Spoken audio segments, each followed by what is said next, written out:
दोस्तों नमस्कार, मैं हूं आलोक पाठक और आप देख रहे हैं खबर दस्तक। एक बड़ी खबर आ रही है आजम खान को लेके।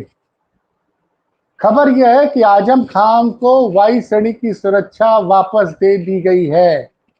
ये खबर इसलिए मायने रखती है कि आजम खान तो जेल से 23 सितंबर को रिहा हुए थे और जिस सरकार ने उनके ऊपर 100 से ज्यादा मुकदमे लादे हो, जिस सरकार और उन 100 मुकदमों की वजह से वो दो बार में, एक बार 27 महीने, एक बार 23 महीने जेल में रहे हो, उस शख्स को वायु श्रेणी की सुरक्षा क्यों दी गई, जबकि वो पहले मना कर चुका, फिर दी गई।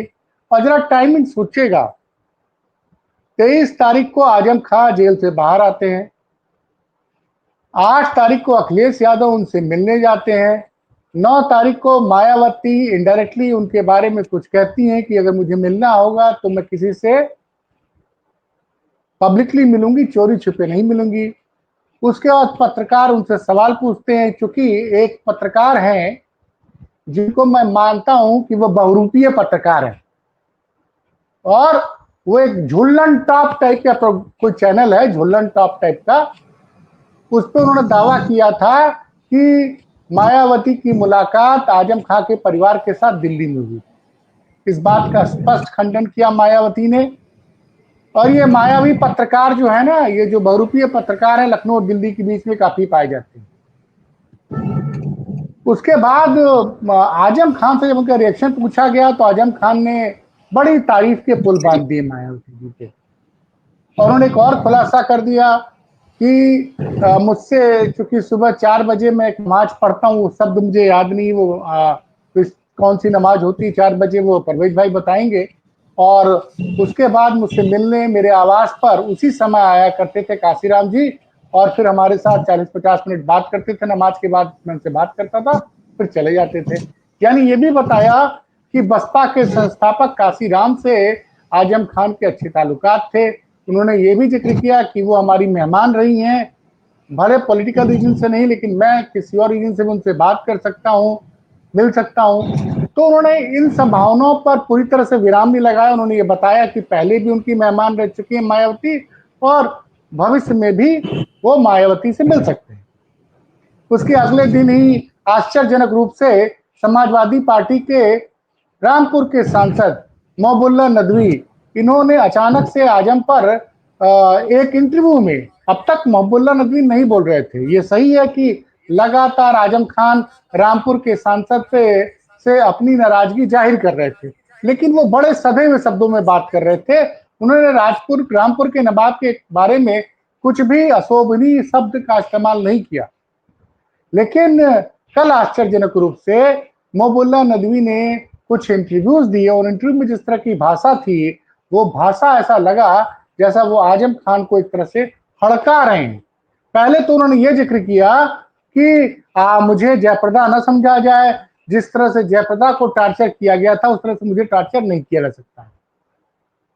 उसके बाद एक दूसरा बड़ा आरोप लगा दिया कि आजम खान साहब के परिवार ने तो लोकसभा चुनाव में वोट ही नहीं डाला, प्लस आजम के लोगों ने सपा की जगह बसपा को लोकसभा चुनाव में वोट दिया था। ये बड़ा चौंकाने वाला बयान था, कल से वायरल है, उस पर सोशल मीडिया में बड़ी टिप्पणी हो रही है।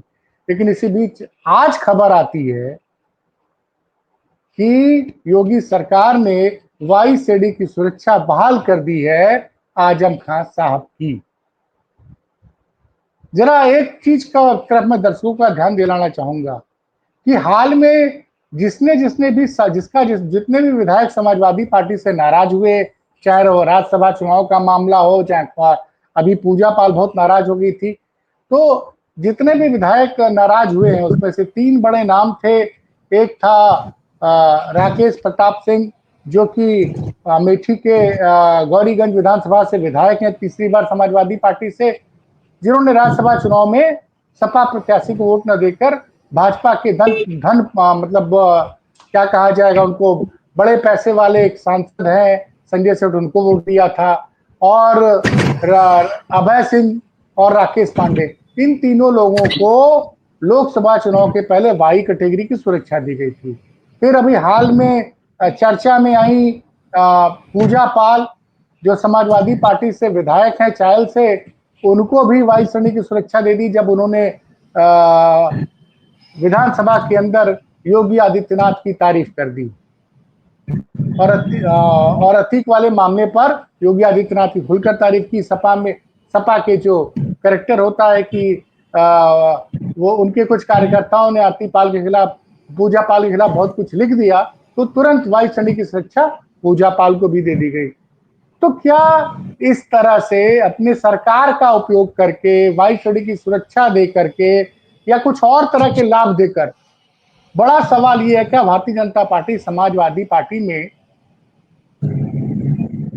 तो तोड़ना चाहती है? परवेज जी, आपको क्या लग रहा है इस भाई? देखिए, नमस्कार। दस्तक के दर्शकों को नमस्कार।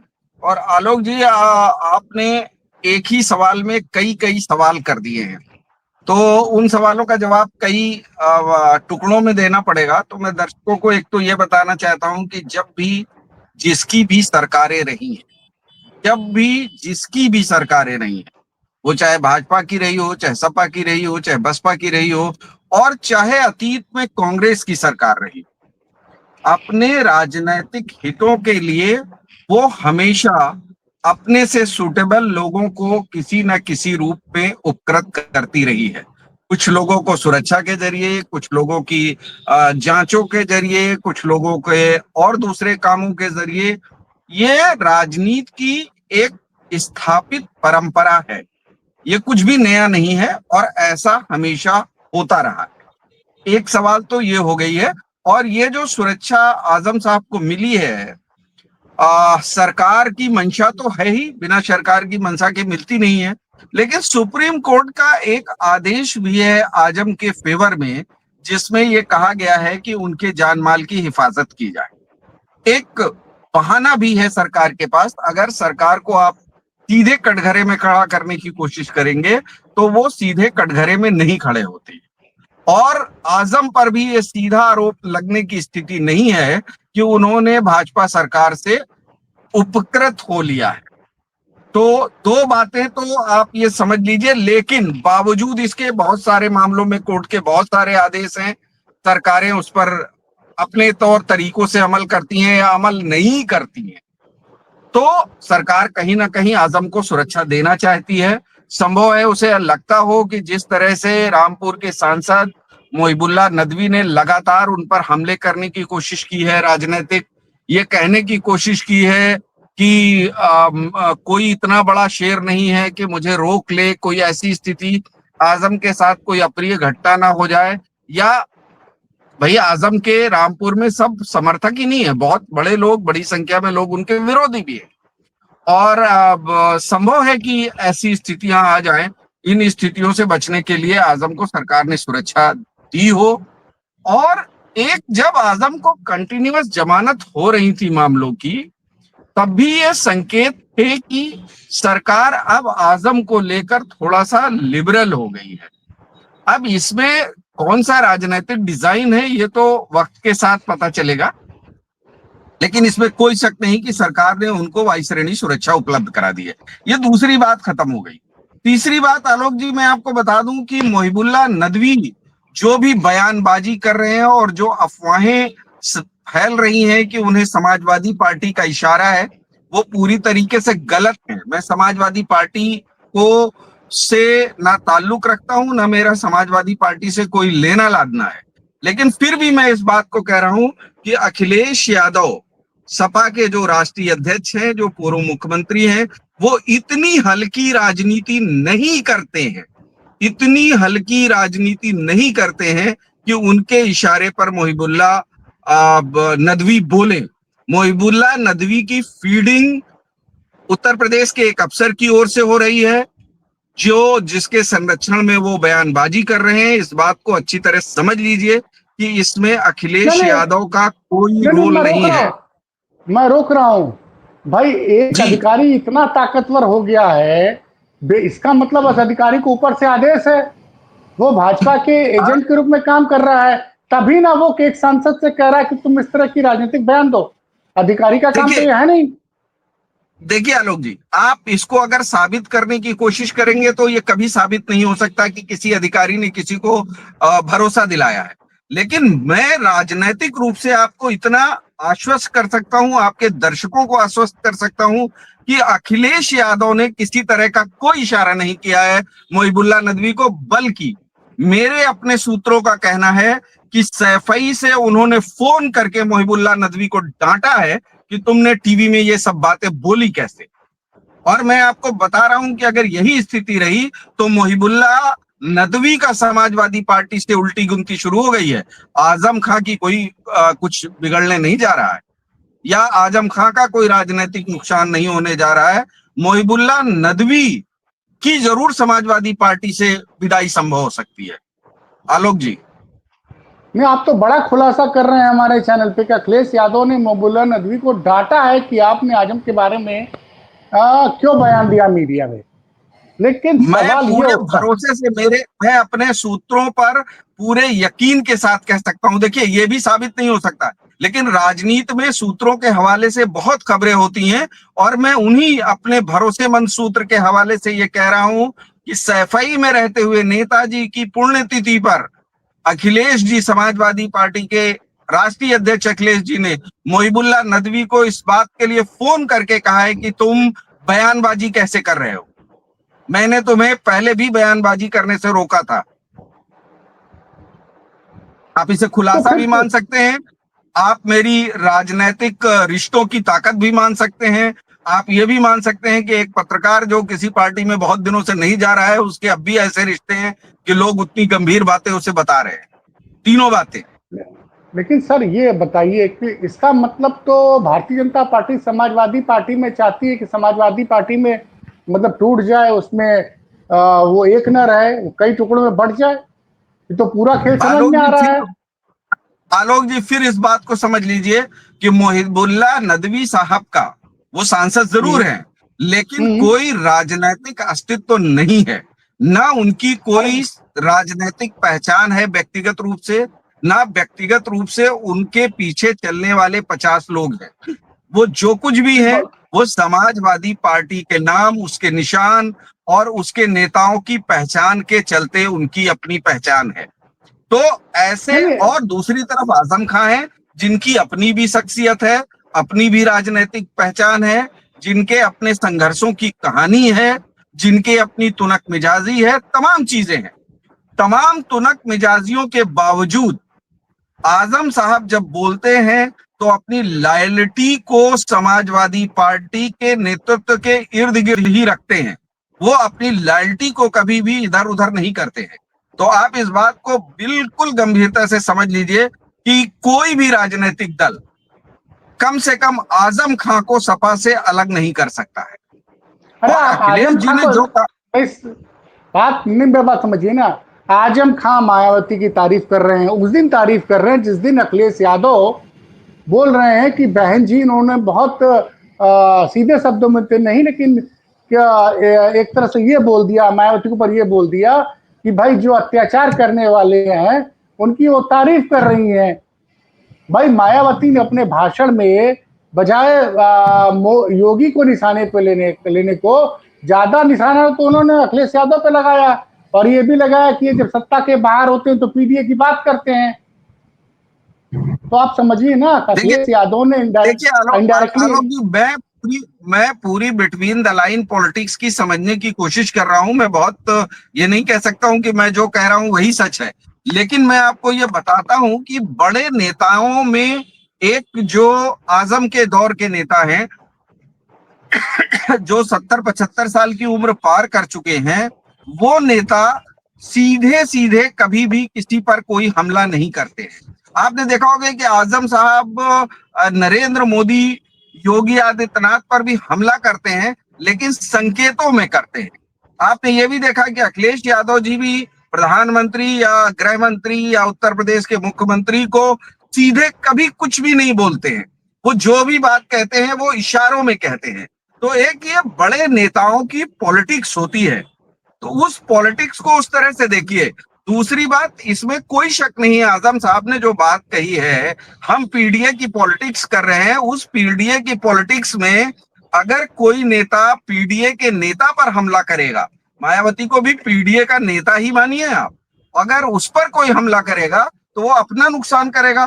तो समाजवादी पार्टी के नेता के रूप में आजम खां अगर पीडीए के एक नेता के की बात को तो इंडोर्स कर रहे हैं कि वो बड़ी नेता हैं, दलितों की नेता हैं, उनके पीछे एक बड़ा समुदाय है, तो उसे किसी भी रूप में उसको राजनीतिक या समाजवादी पार्टी के अलगाव के रूप में नहीं देखा जाना चाहिए। मेरा निजी मानना तो यही है कम से कम। मैं ये थोड़ी कह रहा हूं कि आजम खां पार्टी तोड़ना चाह रहे हैं, मैं तो भाजपा के ऊपर कह रहा हूं कि भाजपा लगातार किस तरह की कोशिश कर रही है, क्योंकि उसको पता है इसी तरह का कंफ्यूजन 2017 के विधानसभा चुनाव के पहले हुआ था, जब सपा वैसे तो एकजुट होकर लड़ी थी, लेकिन अंदर खाने ऐसी खबरें चली कि मतदाता का विश्वास हट गया। अब जो है एक तरफ आजम खां अखिलेश यादव से मिलते हैं, अगले दिन ही वो मिल जाते हैं स्वामी प्रसाद मौर्य से मिलते हैं, और स्वामी प्रसाद मौर्य कहते हैं कि बहन जी डरी हुई हैं। आज चंद्रशेखर रावण ने भी बोल दिया कि बहन जी डरी हुई हैं, भाजपा उनको ब्लैकमेल कर रही है। तो ये समझिए, इस बात को समझना जरूरी है ना। मेरा कहना कि भारतीय जनता पार्टी। आलोक जी एक बात और समझ लीजिए, टेलीविजन पर बात करने के लिए, खबरें बनाने के लिए आप जो चाहिए वैसी खबरें बना लीजिए, और जो हमको सूटेबल लगता है हम वो खबरें बनाते हैं, सनसनी बनाते हैं। लेकिन स्वामी प्रसाद जी मौर्य लोकतांत्रिक राजनीति में आज इस स्थिति में हैं कि वो किसी भी हालत में एक विधानसभा का सीट नहीं जीत सकते हैं। अब आप अगर वो नेता मायावती पर हमला करे, वो नेता अखिलेश यादव पर हमला करे, वो नेता योगी आदित्यनाथ पर हमला करे, तो उसे कितना महत्व मिलना चाहिए या कितना नहीं मिलना चाहिए, ये हमारा भी बतौर पत्रकार हमारा भी काम है। जहां नहीं, तक आपने बड़ा क्या कहते हैं आपने नहीं, आप मुझे, मैं आपको रोकूंगा, मैं आपको एक उदाहरण दूंगा। 2022 का विधानसभा चुनाव था, ओवैसी जी की पार्टी ने एक भी विधानसभा की सीट नहीं जीती। एक विधानसभा जिसको लखनऊ के बगल में कुर्सी रोड, वहां मैंने समाजवादी पार्टी के एक नेता को चुनाव के मतदान के एक दिन पहले बताया कि भाई यहाँ पे लग रहा है, मैं घूम के आया, मुझे लग रहा है कि यहाँ पे ओवैसी की पार्टी को कुछ प्रभाव दिख रहा है। उस नेताजी ने कहा नहीं, हम तो 7 की 7 जीत गए हैं, और रिजल्ट आया है तो ओवैसी की पार्टी उस विधानसभा में 7,000 वोट ले जाती है, और सपा का उम्मीदवार 250 वोटों से हार जाता है। और वो कोई छोटा मोटा उम्मीदवार नहीं था, वो सपा के संस्थापक सदस्यों में से एक रहे, और जिस व्यक्ति ने समाजवादी बाराबंकी का खूब विकास किया, बेनी प्रसाद वर्मा के पुत्र राकेश वर्मा थे, उस सीट से लड़ रहे थे, और वहां 250 वोटों से वो हार जाते हैं। तो आप ये कहिए कि मैं मानता हूं कि स्वामी प्रसाद मौर्य की हैसियत नहीं है कि वो एक विधानसभा सीट जिता दें, लेकिन हरा तो सकते हैं ना भाई साहब, क्योंकि विधानसभा सीटों में मार्जिन कई बार 500। आलोक जी माफ करिएगा, मैं स्वामी प्रसाद मौर्य भी एक जमाने में बहुत बड़े नेता थे, मैं उनसे क्षमा चाहता हूं, लेकिन मैं ये कह रहा हूं कि उनकी आज की तारीख में व्यक्तिगत रूप से ये हैसियत भी नहीं है कि वो एक विधानसभा हरवा दे। मैं कह रहा हूं, जितवाना तो छोड़ दीजिए, अपने बलबूते पर वो एक सीट हरवाने और जितवाने की स्थिति में नहीं है। तो फिर तो आजम खान से 2 घंटे का 2 घंटे की मुलाकात करते हैं, उनका हाथ पकड़ के बाहर आते हैं, मीडिया से बात करते हैं। सर, आजम के यहाँ से भी जो संदेश आ रहे हैं वो काफी कंफ्यूजिंग है।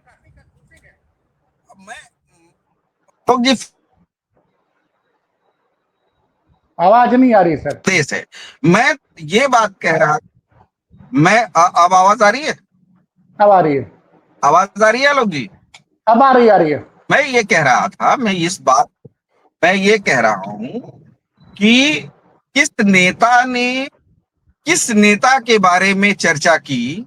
अगर लखनऊ में का नेता, कोई ऐसा नेता, अखिलेश जी अगर प्रधानमंत्री के बारे में बोले तो समझ में आता है, वो देश के तीसरे नंबर की, चौथे नंबर की बड़ी पार्टी के नेता हैं। कोई मुख्यमंत्री बोले तो समझ में आता है, लेकिन अगर कोई स्वामी प्रसाद जी देश के प्रधानमंत्री के बारे में बोलते हैं और उसको कितना स्थान मिलना चाहिए बतौर पत्रकार हम भी जानते हैं, आप भी जानते हैं। तो आजम खान वो एक जमाने में बड़े नेता थे, वैचारिक रूप से वो बहुत प्रभावशाली नेता हो सकते हैं, लेकिन डेमोक्रेटिक पॉलिटिक्स जहां वोटों का नंबर मैटर करता है, वहां स्वामी प्रसाद मौर्य जी को कितना महत्व मिलना चाहिए, अब ये तो पत्रकारों को तय करना पड़ेगा। मैं तो ये कह रहा हूं कि भाजपा समाजवादी पार्टी को तोड़ने की कोशिश कर रही है। मैं तो सिर्फ ये कह रहा हूं। नहीं, बिल्कुल नहीं अब कर वो रही, का बिल्कुल नहीं कर अब रही वो है भाजपा। कामयाब। मैं मेरी बात को समझने की कोशिश करिए, भाजपा बिल्कुल समाजवादी पार्टी को तोड़ने की कोशिश नहीं कर रही है, क्योंकि भाजपा को पता है कि अगर आजम खां को समाजवादी पार्टी से तोड़ लेंगे तो आजम की हैसियत भी स्वामी प्रसाद मौर्य से थोड़ा ऊंची ही रहेगी। वो मैं आजम को उनकी लेकर भी नहीं हैसियत, कह मैं जिस तरह मैं सपा के भाजपा को कह रहा विधायकों। हूं, मैं भाजपा को भी कह रहा हूं, भाजपा को कोई फायदा नहीं है आजम को तोड़ने में। वो भाजपा मैं कभी आजम भी की बात आजम को अपने मैं साथ आजम की बात ही नहीं कर रहा हूं। मैं तो आजम की बात ही नहीं कर रहा हूं। आजम की निष्ठा पे तो किसी को संदेह ही नहीं है। सपा को मतलब जिस तरह से उन्होंने जो भी बागी विधायक थे सबको तुरंत वाई चढ़ने की सुरक्षा दे दी। अभय सिंह है। आलोक जी, और मैं मैं सहमत हूं इस बात से, आपके जो ये आप सवाल उठा रहे हैं इससे सहमत हूं। कोई भी राजनीतिक दल अपनी जीत के लिए समीकरण बनाता है, और अगर वो भाजपा सपा में कोई तोड़फोड़ करती है या वो उनके विधायकों को अपनी ओर आकर्षित करती है, तो ये अचरज भरी बात नहीं है, और सभी राजनीतिक आप दल करते हैं। क्या समाजवादी पार्टी इस कोशिश में नहीं होगी कि भाजपा के कुछ लोग हमारे पास आ जाएं? बिल्कुल कोशिश में होगी। लेकिन और मेरी बात आपको सुनिए। याद होगा, आप समझिए, मैं आपको रोक रहा हूं एक मिनट के लिए कि 5 लाख वॉलंटियर, एक अखबार में खबर छपी है कि भारतीय जनता पार्टी 5 लाख वॉलंटियर्स को ट्रेंड करेगी और ये लोग जाके बताएंगे दलितों के बीच में, क्योंकि दलित आबादी उत्तर प्रदेश में 20 से 22% है। अगर मैं कहूं 15 करोड़ मतदाता है तो लगभग 3 करोड़ दलित है, 3 सवा 3 करोड़। और ये 5 लाख वॉलंटियर्स जाके बताएंगे कि मायावती जी ने योगी जी की तारीफ की है। तो एक तरफ बात समझिए ना, वो तो जबकि मैं भी जानता और आप भी जानते हैं कि पूरे 116 मिनट के भाषण में उन्होंने योगी सरकार की तारीफ सिर्फ एक वाक्य में की है कि इन्होंने जो दलितों को बनाए गए स्मारकों का बढ़िया ढंग से रखरखाव किया है और जो टिकट की बिक्री भी उसका ढंग से हिसाब रखा है। लेकिन मैं ये कह रहा हूं कि अब आप चाहे जो भी कह लीजिए, क्योंकि मैंने देखा पिछले विधानसभा चुनाव में, मैं बहुमत की तो बात नहीं करता हूं, लेकिन समाजवादी पार्टी 111 नहीं, कम से कम 175 180 सीटें जीत सकती थी। लेकिन कहीं न कहीं टिकट बंटवारों का असंतोष और जिस तरह से भाजपा ने सपा के लोगों को यूज किया, जैसे सपा के एक विधानसभा में सपा की तरफ से 3 लोग बड़ी मजबूती से चुनाव की तैयारी कर रहे थे, एक ही को टिकट मिलेगा, बाकी दोनों को किस तरह से मैनेज किया है कि उनके लोग वोट डालने नहीं गए और वो सीटें भारतीय जनता पार्टी 2000, 5000, 7000 की मार्जिन से जीत गई। आलोक जी, राजनीति में तो ये सब होता ही रहता है, ये कोई कोई बात नहीं, सभी राजनीतिक दल ये काम करते हैं। कुछ राजनीतिक दल जो चूक होती है, एक कहावत है अंग्रेजी में कि जीत को पूरी दुनिया सलाम करती है और हार को पूरी दुनिया कोसती है। तो वो उसके लिए तो बहुत समय, अब अगला चुनाव 27 का आने वाला है, हम लोग इस पर बात करें। जो हुआ सो हुआ, आगे क्या होने वाला है इस पर बातचीत करना ज्यादा बेहतर है। तो आने वाला समय ये है, मेरा जितने सवाल आपने किए उसमें से एक सवाल ये है कि आजम साहब को कोई तोड़ नहीं सकता है। आजम साहब सपा के हैं, सपा के थे, सपा के रहेंगे। आजम और सपा में कोई फर्क नहीं। मोहिबुल्लाह नदवी साहब ने जो ये मोर्चा खोला है, ये किसी भी रूप में अखिलेश यादव का इशारा नहीं है, अखिलेश यादव की इसमें इच्छा नहीं है, बल्कि अखिलेश यादव नाराज हैं मोहिबुल्लाह नदवी से इस बात को लेकर। और आने वाले दिनों में अगर वो मोहिबुल्लाह नदवी को अपने से दूर रखना शुरू कर दें तो कोई अचरज भरी बात नहीं होगी। आलोक जी, आज के लिए बस इतना ही। कल फिर धन्यवाद। किसी नए धन्यवाद। विषय पर मुलाकात होगी, नई बात होगी। आपका बहुत चलिए बहुत सर, आभार। धन्यवाद। धन्यवाद।